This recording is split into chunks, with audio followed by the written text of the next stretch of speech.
Oke, assalamualaikum warahmatullahi wabarakatuh. Selamat datang kembali di podcast Sans Provinsi Bengkulu, tempatnya para anak milenial berbicara santai dan curhat-curhat santai. Di sini sekarang kita sudah bersama Pak Ustadz Ahmad Farhan. Pak Ustadz kalau dilihat langsung ganteng ya Pak Ustadz ya? Boleh lah. Jadi ini Pak Ustadz, banyak dari anak-anak milenial tadi kemarin kami kan sudah membuat Q&A untuk bertanya ke Pak Ustadz. Jadi saya sudah sekitar banyak lah pertanyaan yang sudah saya tangkap di sini, mau menanyakan ini ke Pak Ustadz gitu. Media perantaranya saya. Jadi dari teman saya satu orang ingin bertanya Pak Ustadz. Jadi kalau misalnya kita pakai narkoba, terus kalau kita bertobat itu hukumnya gimana Pak Ustadz? Apa diampuni apa enggak gitu kan? Ya, Bismillahirrahmanirrahim. Bicara perbuatan dosa, bahwa setiap manusia punya dosa. Manusia itu kan tempatnya salah, tempatnya alpa, tempatnya lupa, dan itu pasti. Tidak ada manusia yang tidak dosa, tidak ada manusia yang tidak berbuat salah. Hanya saja Allah itu mencintai orang yang mau mengakui kesalahan. Innallaha yuhibbut tawwabin wa yuhibbul mutatahhirin. Allah itu mencintai orang yang mau bertaubat dan mensucikan dirinya.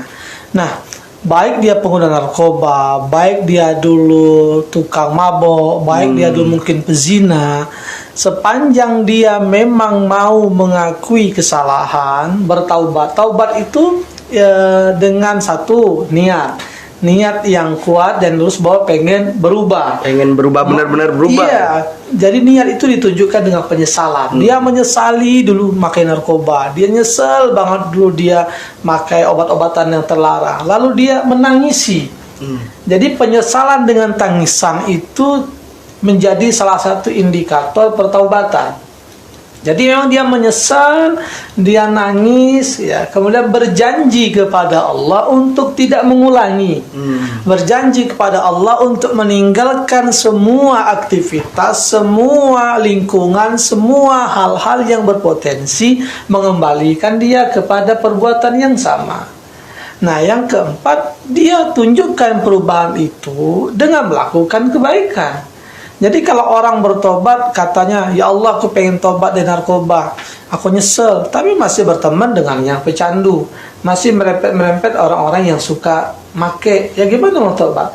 Nah, yang pasti kalau mau bertobat sepanjang belum sekarat, sepanjang ruh masih ada di dalam jiwa, maka insya Allah terima. Ya. Allah terima tahu. Kewajiban kita memenuhi pertaubatan, dan Allah itu Ghafur, Maha Pengampun, sepanjang tidak mempersekutukan Allah. Jadi kalau ada orang yang mati dalam kondisi syirik, dia sedang misalkan sedang menggunakan atau dia sedang berdukun, atau dia pakai dalam kondisi mati, yaitu sul khotimah, sedang mabuk mati, ya, sedang berzina mati. Tapi kalau dia mengakui sempat bertobat dengan perbuatan, insya Allah. Contoh siapa yang mengaku bertobat lalu tidak diterima? Fir'aun. Kenapa? Sudah sakarat, menjelang ditenggelamkan di Laut Merah, sudah mengap-mengap kata kita, baru ngaku amantu bi Rabbi Musa wa Harun. Kalau begini Allah, aku ngaku deh, aku beriman kepada Tuhannya Musa, ya nggak diterima lagi. Nah, jadi kalau dia masih diberikan kesempatan, masih punya keinginan untuk berubah, bersyukurlah, berarti dia masih ada. Gini Pak Ustadz, kan ngomongin narkoba, ada juga yang bertanya gini Pak Ustadz, hukumnya dalam Islam narkoba itu apa Pak Ustadz? Ya, jadi hukum asal dalam Islam itu kan pertama al-ibahah, ya. Jadi al-asl fil asya' al-ibahah, segala sesuatu awalnya boleh, hatta yadulul dalil at-tahrim, sampai kemudian memang sudah ada dalil, ada postulat, ada landasan hukum yang melarang. Nah, narkoba memang tidak dikenal dalam dunia Islam masa awal. Ya, cuman Islam itu kan dalam tekan hukum sumbernya pertama Al-Qur'an, lalu sunnah Rasulullah dalam hadisnya. Nah, ketika secara digit tidak disebutkan dalam Al-Quran dan hadis, maka ada ijma ulama, kesepakatan para ulama dengan kias. Kias itu analogi. Analogi maksudnya apa? Mempersamakan satu hukum yang telah ada dengan hukum yang belum ada karena kesamaan sebab atau illat. Nah, jadi narkoba kan tidak ada tuh, nggak Iya, dikenal. Cuman di- ada nggak khamar. ada zaman Nabi. Khamar itu sesuatu yang mabukkan. Maka katanya kullu muskil khamrun. Setiap yang mabukkan itu khamar. Kullu Berdosa. khamrin haram. Setiap khamar itu haram. Qalilu wa kathiru, sedikit atau banyaknya. Nah, kita lihat kalau kias itu antara khamar dan narkoba. Satu khamar, dua narkoba. Khamar di masa jahiliyah ada, pada Islam ada. Narkoba tidak ada. Nggak ada. Nah, cuman apa yang menyebabkan khamar dilarang? Satu, memabukkan. Memabukkan. Khamar merusak jaringan tubuh, melemahkan daya ingat. Pokoknya bisa melahirkan perbuatan kriminal, maksiat. Kalau sudah mabuk bisa berzina, mabuk bisa membunuh. Sekarang kita dudukkan narkoba. Narkoba, nah Sama. dia membuat orang apa kata fly itu tidak fly, itu apa? Itu hanya halusinasi, Ustaz. Kalau fly saja pasti dia merusak organ tubuh. Apalagi kalau sudah sakau nih ya, kalau Iya. sudah gila begitu kan dia akan mencari uang, mencuri. Bagaimana dia dapat duit biar bisa beli narkoba. berapapun harganya dia beli. Jadi kan ini rusak. Nah, makanya karena kesamaan sebab itu maka narkoba disamakan, dikiaskan dengan khamar, hukumnya haram. Kalau tidak haram guys, tak perlu itu ada SANS, tidak perlu ada BNN. Faktanya yang berurusan dengan BNN semua itu karena penyalahgunaan narkoba. Berarti tidak boleh. Ya Pak Ustadz ya. Nah gini Pak Ustadz, kan di zaman sekarang kita sedang yang namanya stay at home. Ya. Dan juga WFH kalau kata orang Iya. itu, work from home. Work from Jadi ada juga yang bertanya nih Pak Ustadz kan, kita kan nggak boleh keluar rumah Pak Ustadz, juga beribadah kan disuruh di rumah. Iya. Nah tapi anak-anak muda zaman sekarang ini kebanyakan nongkrong di luar, tetapi disuruh sholat Jumat dia nggak mau Pak Ustadz. Nah itu permasalahan. Jadi untuk anak-anak yang sering nongkrong tapi kalau disuruh sholat Jumat nggak mau, itu gimana Pak Ustadz? Ya, jadi saya juga masih muda, kata merasa itu masih muda semua Pak Ustadz. boleh, Sama-sama masih muda, gitu. merasa jiwa tetap muda. Tapi begini, bahwa perlu diingat, ya Nabi juga mengisyaratkan masa muda ini kan masa yang nanti akan paling berat diminta pertanggungjawaban, bukan masa tua.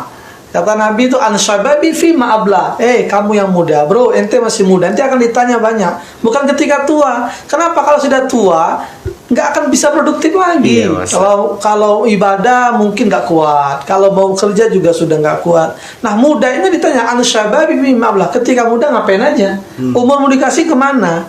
Nah, maka jangan terlena ini. Kita meskipun masih muda, sesungguhnya potensi muda ini harusnya diarahkan kepada hal yang positif.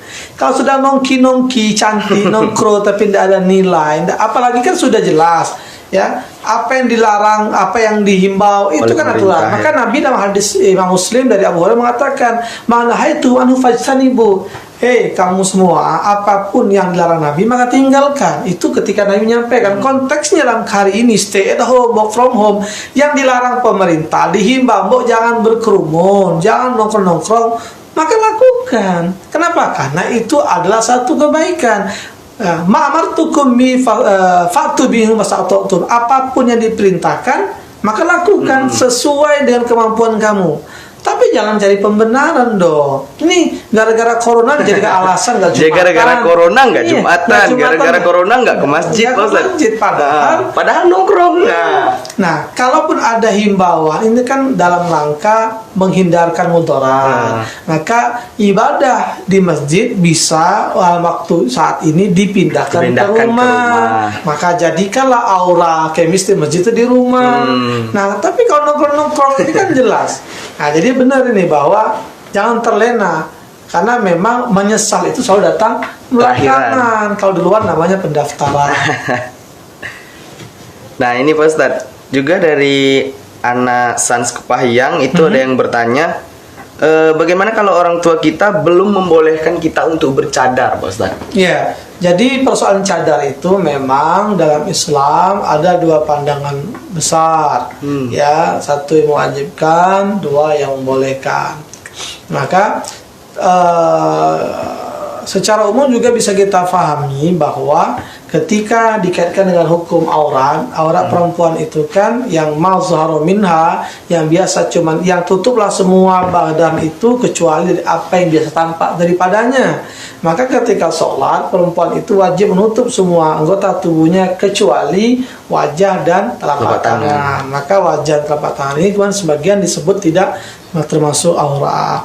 Nah, kalau ada yang menggunakan cadar, itu bagus, baik saja, boleh ya. Kalau dia meyakini itu satu kebaikan, silahkan. Tapi memang kita perlu memberikan pemahaman kepada orang tua.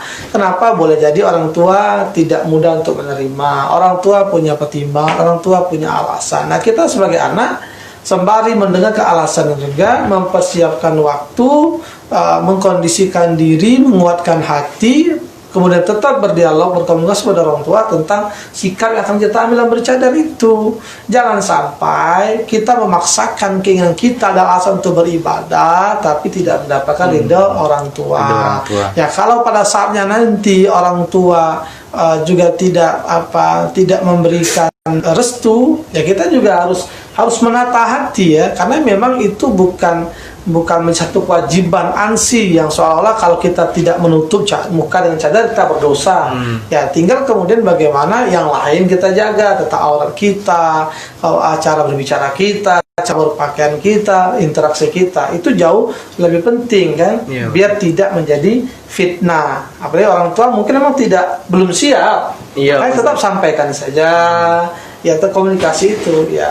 Kalau memang orang tua belum mengizinkan, ya bukan berarti itu juga satu hal yang menjadikan kita seolah-olah melanggar perintah agama, atau pasti kita berkecil hati seolah-olah kita berdosa. Tidak ya, karena memang cadar itu kan masih wilayah ikhtilaf, apakah memang dia wajib, sementara perempuan ketika sholat kan dia wajib melepas cadarnya. Nah, juga ada yang bertanya Pak Ustadz, hukumnya pakai peci itu apa Pak Ustadz? Nah, ini ya, ini kan kalau bicara hukum ya, jadi kan ini adalah bagian pakaian. Pakaian itu kan segala sesuatu yang melekat di tubuh, dari ke ujung kaki, kaos kaki sampai kepala. Peci misalnya, topi, itu kan hanya bagian dari pakaian. Dan dia bukan satu kewajiban. Ini kan menjadi satu uruf, kebiasaan saja. Kalau peci hitam itu hanya di Indonesia. Oh iya, peci hitam. Karena di tempat lain nggak ada peci hitam. Di India lain lagi. Iya, Ustaz. Ya, di Eropa juga lain. Artinya kalau kaitan dengan sholat, dia tidak berlaku hukum wajib atau sunnah. Ya, kenapa? Karena kalau wajib berarti kan berdosa tidak harus peci. Ya, karena itu bagi uruf ya. Kadang al-adal muhakkama, sesuatu yang menjadi kebiasaan terkadang dihukumi oleh sebagian orang. Berarti ketika Anda menggunakan peci ya nggak apa-apa, bagian dari bentuk kerapian, gunakan pakaian untuk menghadap Tuhan, tidak pun tak mengapa, bukan kemudian berdosa ketika tidak berpeci dalam sholat ataupun dalam aktivitas sehari-hari. Nah, ini ada lagi Pak Ustadz yang bertanya Pak Ustadz, hukum menikah dengan sepupu jauh dan sepupu dekat Pak Ustadz. Nah, soalnya anak-anak muda zaman sekarang nih pengen nikah cepat Pak Ustadz. Ya ma'syar sabab man istata' minkumul bata falyatazawwaj. Wahai anak muda, generasi muda, kalau memang Anda sudah siap, Anda sudah ready stock ya, punya kemampuan, punya kesiapan, dapat keridhaan dua keluarga, falyatazawwaj, ya silakan nikah, tidak apa-apa. Karena itu bagus ya untuk bisa mengerem syahwat atau menyalurkan syahwat kepada sesuatu yang dihalalkan ya. Ya, bagi yang belum sanggup, banyak-banyak puasa, karena banyak-banyak puasa. Kalau yang belum sanggup nikah tapi punya syahwatnya ini ya harus banyak puasa. Nah, terkait dengan sepupu, ini kan sepupu bukan masuk kategori mahram ya. Mahram kan orang yang haram dinikahi. Ya, kalau kita berarti adik-beradik, ibu, kakak, nenek, kakek ke bawah ya. Jadi kakak dan adik tidak boleh menikah, anak dengan ibu, anak dengan bapak, itu tidak boleh menikah dengan paman, bibi tidak boleh. Kalau sepupu mah boleh saja. Cuman memang ada isyarat ya, bahwa sebaiknya kita kalau mau menjalin membangun rumah tangga, biar juga punya pertambahan keluarga lebih banyak, sebaiknya tidak dengan keluarga dekat. Kenapa? Ya masa misalkan dengan sepupu, ya walaupun boleh. Ini anak om, masa om plus mertua jadinya kan?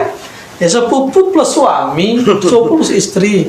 Ya maka ada juga secara de facto bahwa tidak sedikit, artinya adalah, jangan juga dikatakan banyak, yang menikah dengan sepupu itu ketika punya keturunan secara kesehatannya juga tidak seperti yang lainnya. Nah mungkin karena kedekatan gen, kalau dekat gen ya mungkin tidak baik juga secara kesehatan. Ya kalau sahnya sah saja, boleh saja, cuman tadi kan ya masa sih bibi jadi mertua, bibi plus mama, misalkan om jadi papa juga. Kenapa? Awalnya dia om karena dia beradik dengan orang tua kita sepupuan. Lalu kemudian karena kita menikah otomatis dia menantu. Nah kan deket. Iya, nggak nambah sanak kecek itu tuh, tidak bertambah sanak tuh. Berputar. Begasing situ. Berputar gitu. Nah ini Pak Ustadz, ini pertanyaan ini mewakili dari ibu saya kebetulan Pak Ustadz. Siap. Jadi dulu waktu dia masih muda Pak Ustadz, dia ini waktu bulan puasa kebanyakan bolongnya Pak Ustadz. Iya. Entah itu udah berapa banyak bolongnya, jadi ketika dewasa ini ingin diganti Pak Ustadz, tapi nggak tahu harinya itu berapa. Jadi cara ngitung harinya itu gimana, atau terus puasa aja gimana Pak Ustadz? Ya, jadi coba diingat yang paling memungkinkan dalam kisaran berapa yang terbanyak ya. Misalnya dalam setahun itu kan 30 kalau full, kalau kita sering bolong berapa misalkan. Ya, 10, 20 dalam setahun. Ya, kemudian kali berapa tahun, 10 tahun berarti 100 hari misalkan. Jadi kalau memang mau mengqadha puasa, mengganti bagian dari untuk membayar hutang, berarti ya kita harus memperbanyak puasa itu di hari-hari yang lazim orang berpuasa. Jadi kita puasanya biar enak, boleh kita yang wajib kita tumpangi dengan yang sunnah. Ya, jadi kita mengqadha puasa di hari Senin dan Kamis, jadi dapat Senin Kamis juga. Lalu puasanya di hari Ayyamul Bid, di tiap tengah bulan, atau pas ada puasa-puasa sunnah lainnya. Atau kalau mau ya sambil puasa Daud, puasa sehari, besok berbuka, puasa lagi berbuka, ya.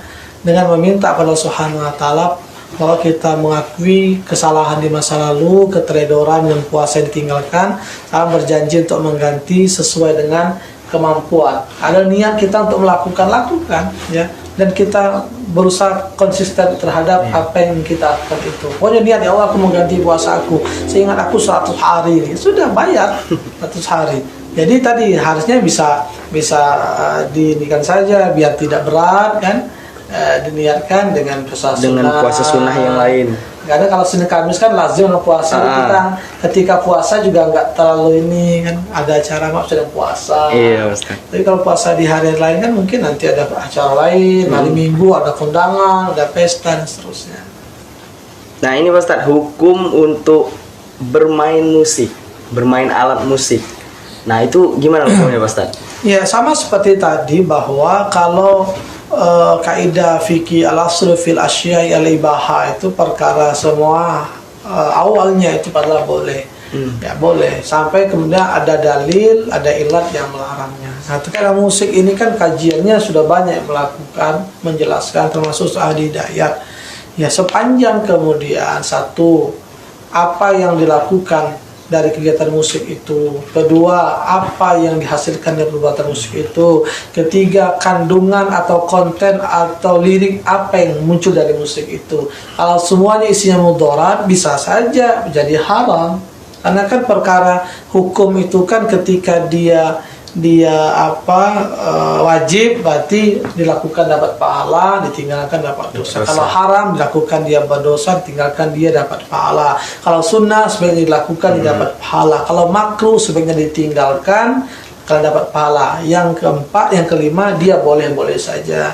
Cuman yang boleh ini bisa berubah menjadi haram dengan ilat tadi. Misal gara-gara musik nih, lainnya dari jam 7 malam sampai jam 5 subuh. Sholat maghrib enggak, isya lewat, subuh jauh. Di situ ada narkoba, ada praktek seks, lalu kontennya, liriknya semua bahasanya ya enggak bagus lah. Ya bisa jadi haram kalau begitu, ya. Jadi Sama kayak tergantung isinya ya, Pak? ilat sebab tadi ya kontennya, lalu aktivitasnya, apa yang dihasilkannya. Misal kalau lagunya isinya ngomong-ngomong kotor, lagunya isinya cabul, kalau lagunya isinya mengumbar syahwat, itu kan akhirnya membuat orang juga berpikir negatif, akhir aktivitas negatif, ya bisa jadi dosa. Kayak pisau nih, pisau dipakai untuk apa? Motong kue, ngiris bawang, atau bunuh orang. Kalau bunuh orang berdosa. Jadi berdosa pisau itu. Berarti haram dong pakai apa? Iya haram kalau pisau digunakan untuk membunuh orang. Kalau untuk motong sapi ya enggak lah, motong ayam. Justru yang tajam memang pisaunya. Iya. Jadi penggunaannya, kegiatannya apa, kontennya apa dan seterusnya. Nah gini Pak Ustadz, untuk anak-anak milenial sekarang ada saran atau ada kritik, ada ini Pak Ustadz yang ingin dibicarakan untuk seluruh anak milenial di Provinsi Bengkulu? Ya, jadi memang generasi milenial ya sekarang kan kita, Anda, saya pun termasuk hidup di eranya, era milenial, era virtual.